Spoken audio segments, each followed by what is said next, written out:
শুরুটা হয়েছিল কলকাতায় ডামাডোল দিয়ে, শেষটা হলো মুগ্ধতার সঙ্গে। হায়দ্রাবাদের পর দিল্লি ও মুম্বাই মাতিয়ে গেলেন লিওনেল মেসি, সঙ্গে লুইস সুয়ারেস ও রদ্রিগো ডিপল। ভারতের গোট ট্যুরে সোমবার মেসির গন্তব্য ছিল দিল্লি। অরুণ জেটলি স্টেডিয়ামেও আয়োজনের কামতি ছিল না। আর সবশেষে মেসি বলে যান ভারতের ভালোবাসায় মুগ্ধ তিনি, আর নিশ্চয়ই তিনি এদেশে ফিরে আসবেন। দিল্লির অনুষ্ঠান শেষে মেসির বক্তব্য, এই কদিনই এত ভালোবাসা দেওয়ার জন্য সকলকে ধন্যবাদ। সত্যি কথা বলতে এটা আমাদের জন্য দারুণ অভিজ্ঞতা ছিল, আর এই সফরটা বড্ড সংক্ষিপ্ত ছিল। এত ভালোবাসা পেয়ে অভিভূত আমি জানতাম এখানে এসে ভালোবাসা পাবো, কিন্তু সেটা প্রত্যক্ষ প্রমাণ পেয়ে দারুণ লাগছে।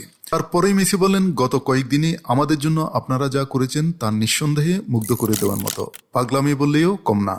আমরা নিশ্চয়ই আবার কোনোদিন ফিরবো, হয়তো পরের বার এসে এখানে ম্যাচ খেলবো, বা হয়তো অন্য কোনো কারণে আসবো, কিন্তু ফিরে আসবোই। আবারও সবাইকে ধন্যবাদ। শেষ বেলায় স্প্যানিশীয় বলে যান, গ্রাসিয়াস দিল্লি, হাস্তা প্রন্ত, যার অর্থ আবার ফিরে আসবো। এর আগে অরুণ জেটলি স্টেডিয়ামে খুদে ফুটবলারদের সঙ্গে খেলেন বিশেষ প্রদর্শনী ম্যাচ। এ সময় মেসিকে উপহার দেওয়া হয় ভারতের জার্সি ও আসন্ন টি-20 বিশ্বকাপের ম্যাচ টিকিট।